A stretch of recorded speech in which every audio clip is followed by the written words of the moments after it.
Bueno, ahorita les vamos a presentar la práctica de centrifugación realizada por Karen Gómez y quien les habla, Laura Barrera.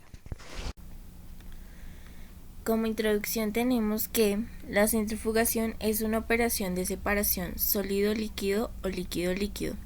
Es usada para separar sólidos o líquidos que se encuentran en suspensión mediante la aplicación de una fuerza centrífuga que va a acelerar la sedimentación de las partículas. Esta se utiliza cuando la concentración de sólidos o líquido en la corriente es baja, menor al 3%, cuando la diferencia de densidad entre los componentes de la mezcla sea muy cercana o cuando el tamaño de las partículas en suspensión sea muy pequeño. El uso de estas fuerzas centrífugas permite obtener tiempos de sedimentación más cortos con la aplicación en la práctica. Este efecto no se da por una modificación de la velocidad de sedimentación de las partículas, ya que va a depender solamente de las características de la partícula, como el diámetro y la densidad, y del líquido que se encuentra suspendida, como la densidad y la viscosidad. Se puede resaltar que la centrifugación puede realizarse en lotes o en forma continua, como es el caso de la centrifugación de discos. Ahora bien, la separación de líquidos se determina de la posición del vertedero de desbordamiento de la salida en la centrífuga, ya que es algo importante para no solamente controlar la retención volumétrica, sino también para determinar una separación necesaria. Es importante recalcar que esta centrífuga de discos es eficiente en la separación líquido-líquido y la centrífuga va a ser de manera continua. Las aplicaciones de la industria en general son para la cervecería, aceites vegetales, descremar la leche, secar cristales, entre otros. Bueno, en objetivos tenemos 3. Primero, desarrollar habilidades en el manejo del equipo de centrifugación, así como evaluar los rendimientos de la operación de una centrífuga de discos empleando una suspensión. Segundo, reconocer elementos que componen una centrífuga de discos. Y tercero, elaboración del protocolo de funcionamiento de algunas de las dos centrífugas propuestas. En este caso se utilizó la centrífuga de discos.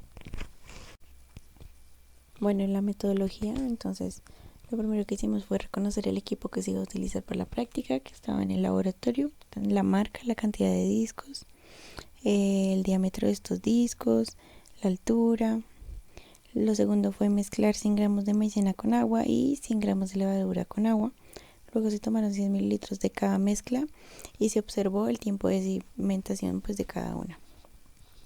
Posteriormente se tomó la densidad de las mezclas de cada una y ya finalizando se centrifugaron 500 mililitros de ambas mezclas tomando el tiempo de centrifugación y el volumen. Y ya finalmente se realizaron los cálculos correspondientes.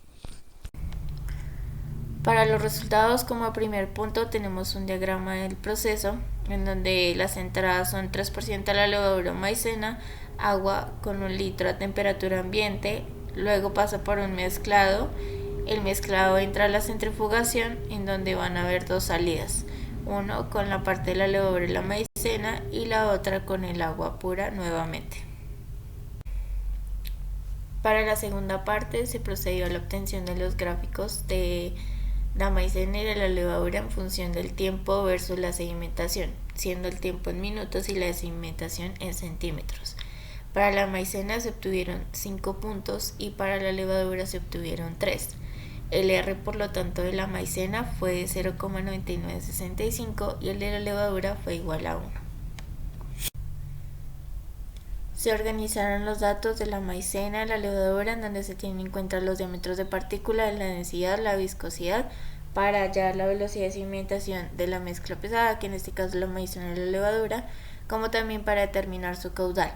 La velocidad angular se obtuvo de 10.500 RPM, que fue una referencia a la centrífuga de la gravedad, y el ángulo que se determinó de los discos.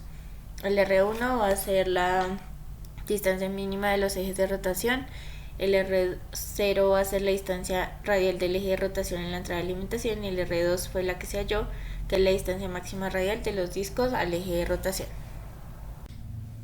El C se obtuvo de los gráficos anteriormente expuestos, teniendo como resultados la velocidad de sedimentación de la fase pesada de la maicena de 0,004 y de la levadura de 2,18 por 10 a la menos 7.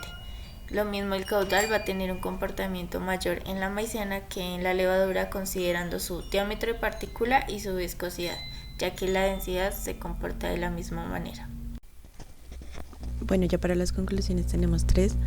La primera es la velocidad de cimentación para la maicena fue mayor que la de la levadura, presentando una diferencia de 3,80 por 10 a la menos 4 metros sobre segundo, teniendo en cuenta que durante la experimentación el tipo de cimentación de la levadura fue más lento, por lo que se logró apreciar su diferencia en función del tamaño de partícula y su viscosidad.